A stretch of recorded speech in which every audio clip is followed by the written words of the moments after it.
Olá, está começando a Granja na TV. Eu sou Thaís Dávila e esta é a sua conexão diária com o agronegócio.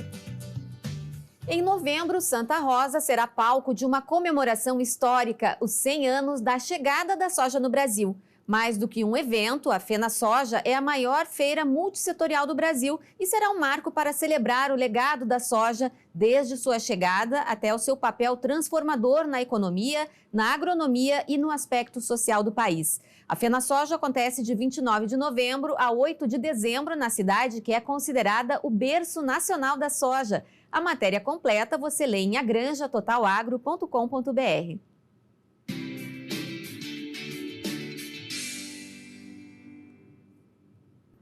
A data de 28 de setembro marca o Dia Mundial contra a Raiva. A doença, que é letal em 100% dos casos, pode provocar prejuízos também no campo. A raiva dos herbívoros é o assunto da nossa entrevista de hoje com o médico veterinário do Programa de Controle da Raiva Herbívora da Secretaria da Agricultura do Estado, Wilson Hofmeister. Wilson, por que o produtor precisa estar atento a essa doença? A raiva é uma zoonose considerada das mais importantes, né, Thaís?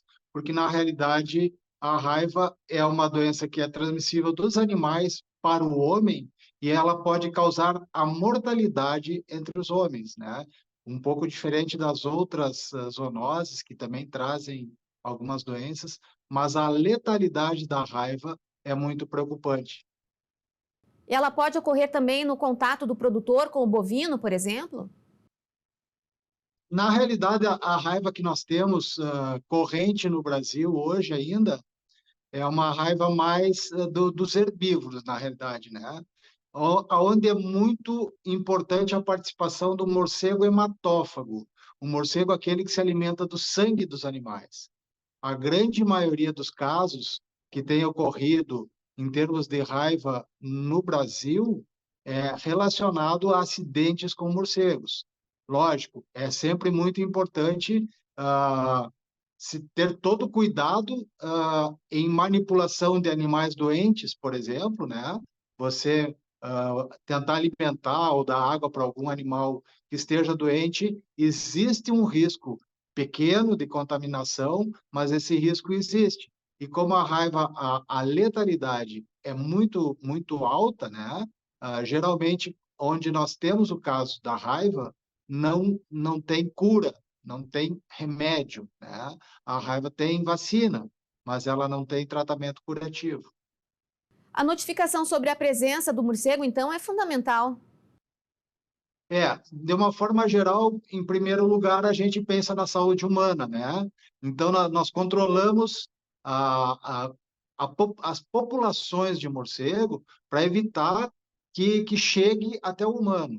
Mas, de uma forma geral, como já vem controlado, o trabalho da raiva no Rio Grande do Sul, ela já vem desde a década de 60, né? Então, nós temos populações de morcego bastante controladas, nós temos casos de raiva em herbívoros, principalmente em bovinos no estado. Todos os anos tem alguns casos, né?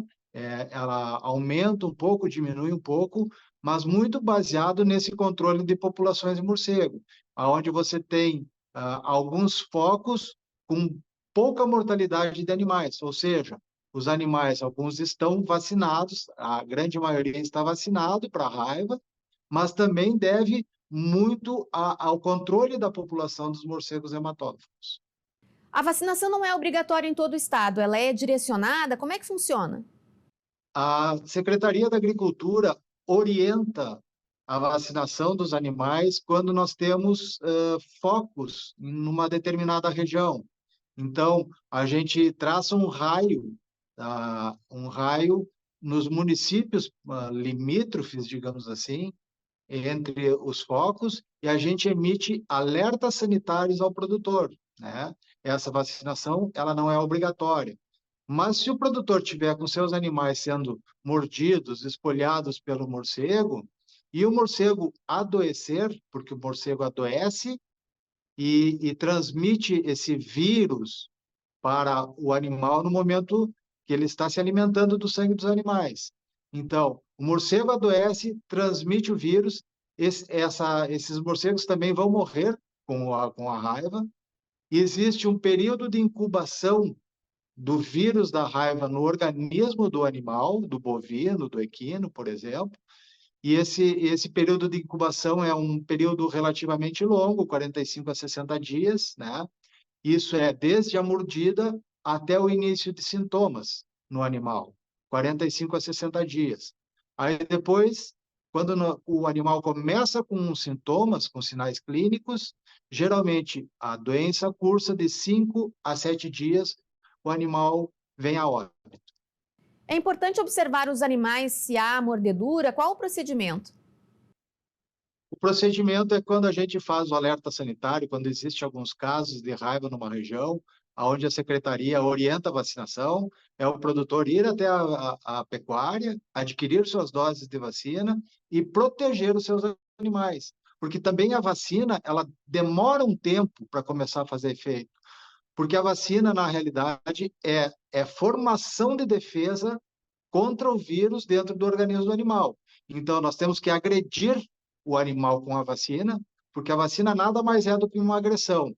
Até onde o organismo do animal vai tentar reconhecer esse agressor e formar algo para combater esse vírus, que seria o anticorpo, né? Então, a formação dessa imunidade, dessa defesa no organismo do animal, muitas vezes ela pode demorar até uns 40 dias, porque é necessário pelo menos 2 doses de vacina, quando o animal não foi vacinado anteriormente, para se fazer defesa no organismo do animal, né?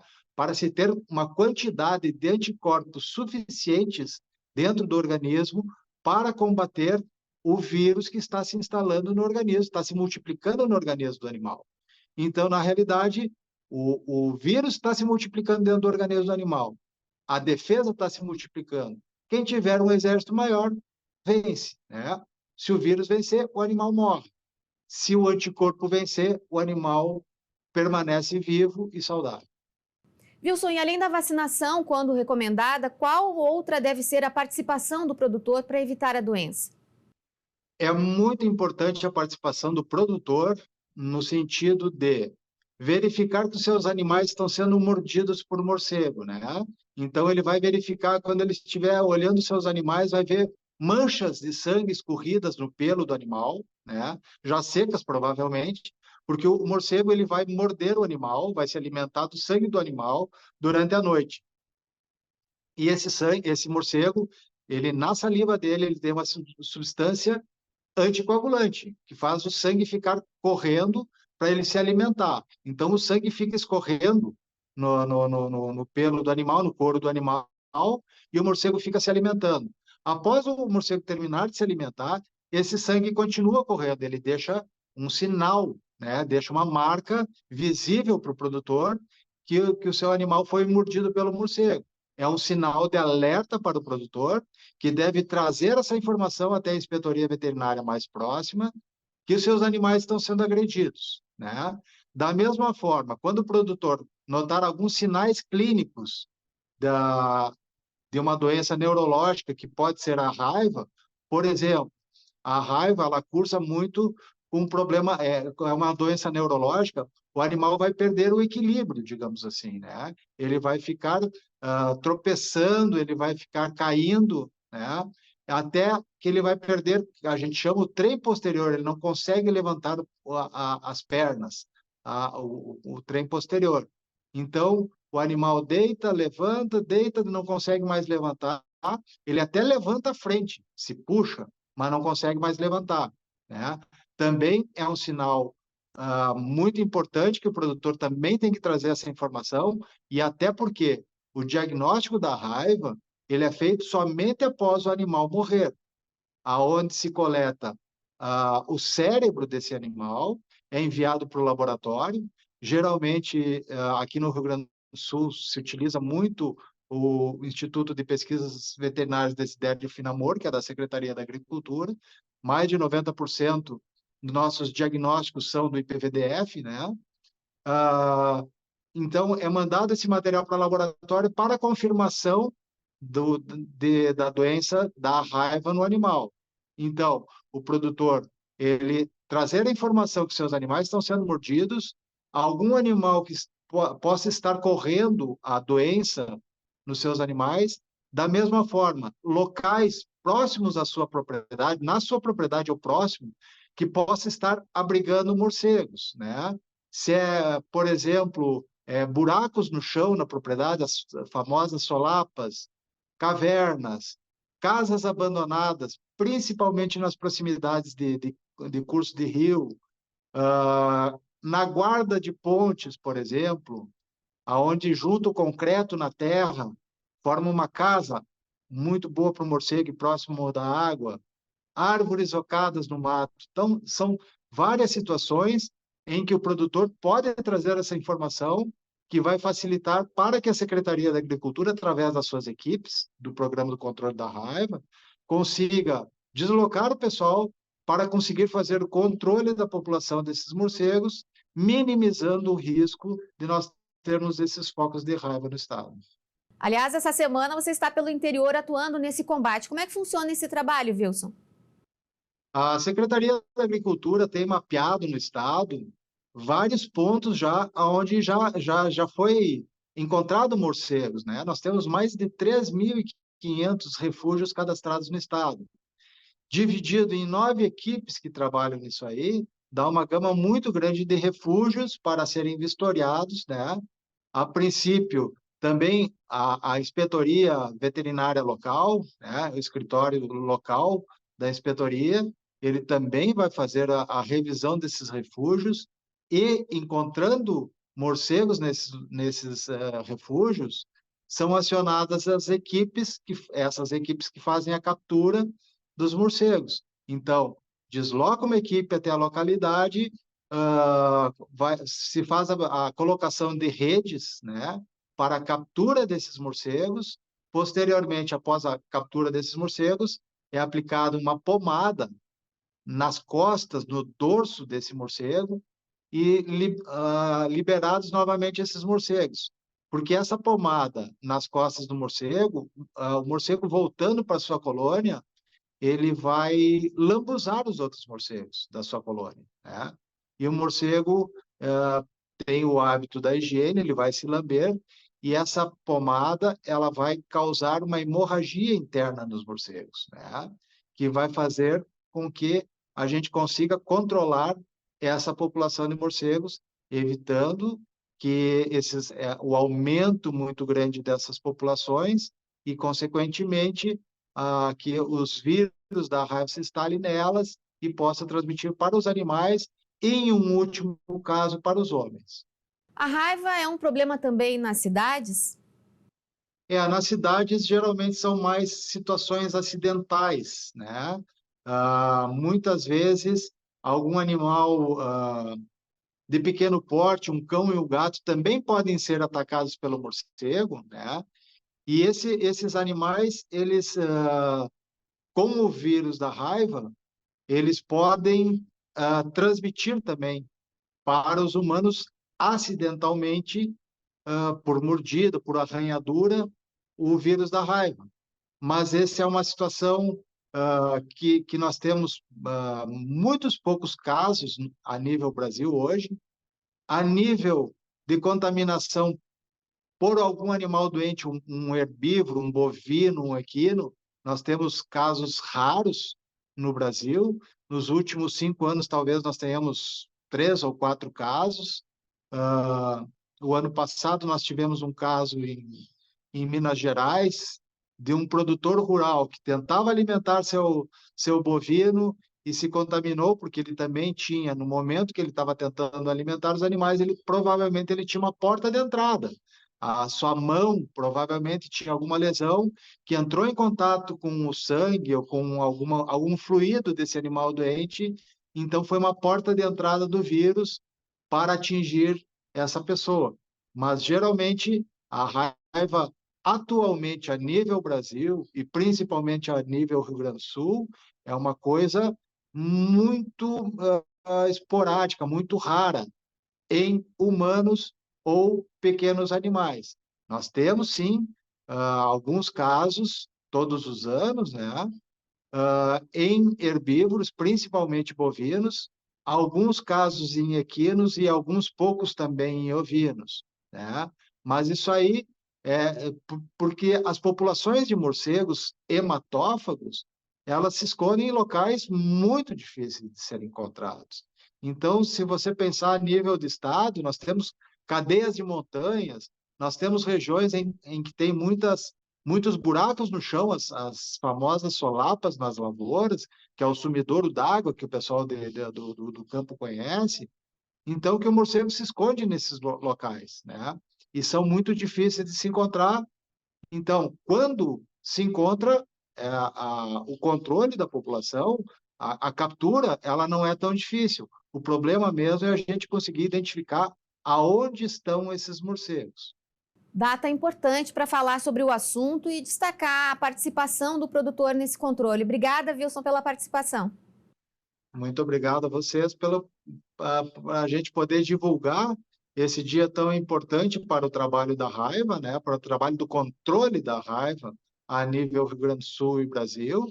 E hoje nós temos, importante também salientar, que a gente está conseguindo formar grupos, mesmo com outros estados do Brasil, e também com o pessoal do Uruguai e da Argentina, o Ministério da Agricultura de Uruguai e da Argentina. A gente já consegue trocar várias informações com eles hoje e consegue antecipar muitas situações que antigamente a gente não conseguia. Parabéns pelo trabalho e obrigada.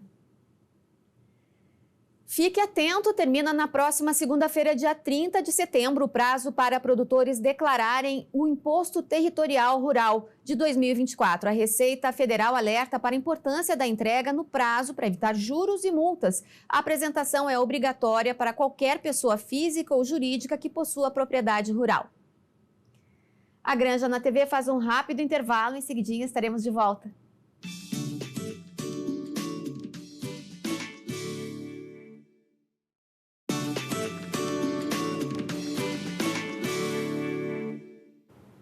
Estamos de volta com a Granja na TV.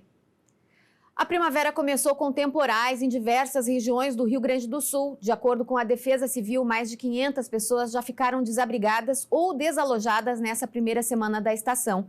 Além de alagamentos localizados, a instabilidade traz risco de queda de granizo, que também pode prejudicar a produção.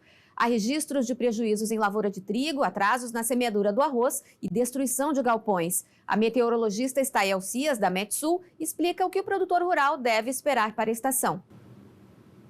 É preciso lembrar que a primavera no Rio Grande do Sul é um período de transição e, tipicamente, independente de El Niño, de Laninha, é um período, uma temporada realmente em que as tempestades são mais frequentes no território gaúcho. Então, eventos de grandes volumes de chuva, com vendavais, com raios, com queda de granizo, são as características deste período do ano. E, claro, em 2023, como tínhamos o El Niño já instalado e de forte intensidade, a primavera foi de sucessivas enchentes. Em 2024, estamos num cenário de neutralidade, fica até mais difícil ter um norte de previsão, então fica numa condição que pode acontecer de tudo, mas o que os modelos têm projetado é uma frequência menor de tempestades comparado ao ano passado, por exemplo.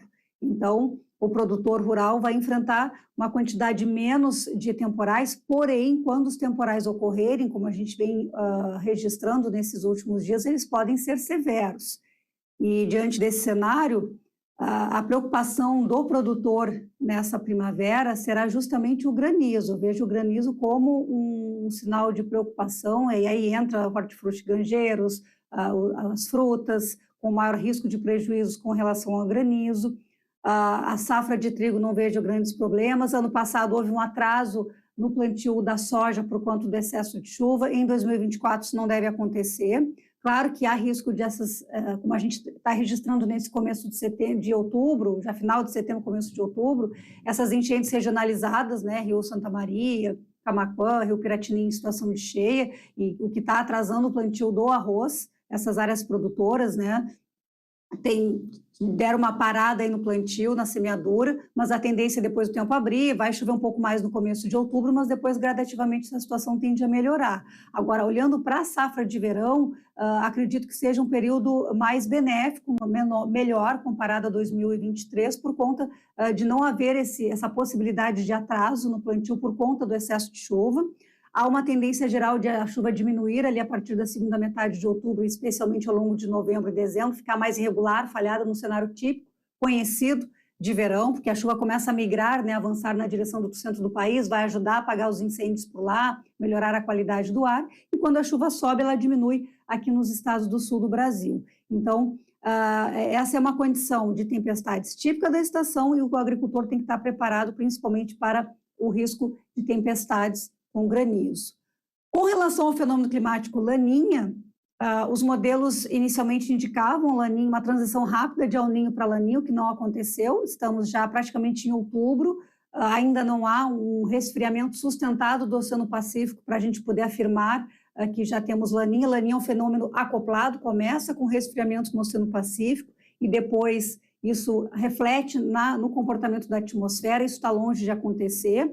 A avaliação da Metsu é que tenhamos uma grande possibilidade de seguirmos em neutralidade, uma neutralidade fria, que é neutralidade sem um Laninha clássico instalado, mas com o Oceano Pacífico um pouco mais frio, o que pode ajudar auxiliar a deixar a chuva mais irregular, mais falhada, no Rio Grande do Sul, entre o final da primavera e ao longo dos meses de verão, e a temperatura acima da média. Essa é uma tendência para a primavera e também para o período de verão. Então, a demanda hídrica pode ser maior das lavouras por conta de uma taxa de evapotranspiração maior com essas ondas de calor que deverão começar a se instalar já a partir do final de novembro aqui no Rio Grande do Sul. Obrigada, Estael. O setor de floricultura gaúcho ainda sofre com os prejuízos causados pelas enchentes. As vendas continuam abaixo da média e a produção está atrasada. Dos 91 hectares de flores plantados no estado, mais de 70 foram atingidos. Os dados são do relatório de perdas na agricultura da Emater. Em maio, as vendas chegaram a cair 85% nas floriculturas gaúchas. 4 meses após a pior tragédia climática do Rio Grande do Sul, o setor ainda tenta se recuperar. Mesmo na primavera, estação que beneficia este tipo de negócio, o comércio de flores e plantas segue 15% abaixo da média no estado. A floricultura do Marcelo, que fica em São Leopoldo, no Vale dos Sinos, precisou ser fechada no período das cheias. Aqui em São Leopoldo é um epicentro do problema da inundação, né? Então aqui nessa nossa região a gente entende e percebe no final de cada dia que a demanda por plantas ornamentais e plantas com maior valor agregado ou que tem uma abordagem mais estética, caiu a demanda. Aqui na nossa região a gente tem um polo de produção, né? Que é a região ali do Vale do Caí. Essa região que tem uma cultura agrícola que há décadas atrás se introduziu no mercado de plantas ornamentais, agora foi impactado com a inundação. Então a gente percebe que alguns produtos houve um hiato de oferta do mercado porque eles não conseguiram atender, porque a produção ficou embaixo d'água, né? E agora então fica essa latência e a gente do setor fica na expectativa de retomar. Então, a partir do momento em que as demandas de sobrevivência e segurança sejam atendidos, retomar então esse consumo, essa relação com as plantas, né? Já os itens de forração e cobertura de solo passaram a ser mais vendidos após as enchentes. E o Marcelo desenvolveu um método que ajuda a recuperar a saúde dos terrenos contaminados. Esse serviço ele é chamado de biorremediação, né? Um serviço que a gente desenvolveu em parceria com um fornecedor, que é a introdução sistemática de micro-organismos eficientes dentro dessa área de inundação, a área alagada, né? Essa inundação, essa água trouxe muitos micro-organismos patógenos, né? Que contaminaram o solo. E a inserção desses micro-organismos eficientes que a gente realiza num processo sistemático acaba realizando o que a gente chama de guerra biológica, né? Esses micro-organismos eficientes entram no sistema, se multiplicam e reduzem a área dos patógenos, como salmonela e outros patógenos aí que vieram provenientes da água da chuva, né? Apesar de um momento desafiador, o Marcelo tem clientes fiéis, como a dona Sônia, que faz da jardinagem uma verdadeira terapia. É muito bom. E meu pátio é cheio de flor, hoje não tem nem espaço mais de tanta árvore. E tô levando mais 2 ali. Além da sombra, tem os frutos. Agora na primavera aqui fica caindo aquelas folhinhas. Eu acho o pátio fica branquinho, fica tão lindo, lindo, lindo. É a beleza da nova estação que traz esperança por dias melhores. E mais um fim de semana vem chegando, a gente já começa a pensar naquele churrasco. Mas você sabe a diferença entre a grelha uruguaia e a argentina? Vamos conferir agora no Minuto Brasa e Prosa.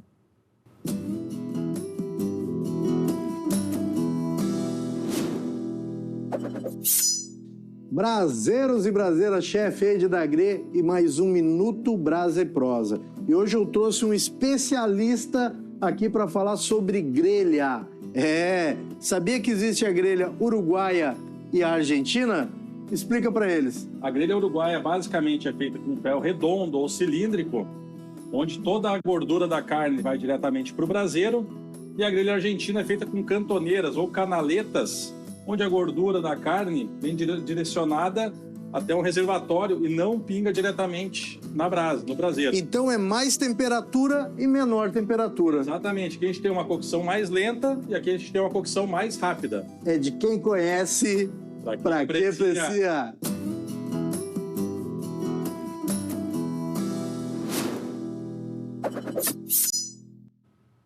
Bom saber, né? A Granja na TV de hoje fica por aqui. A gente volta na segunda-feira. Um bom fim de semana para você e até lá!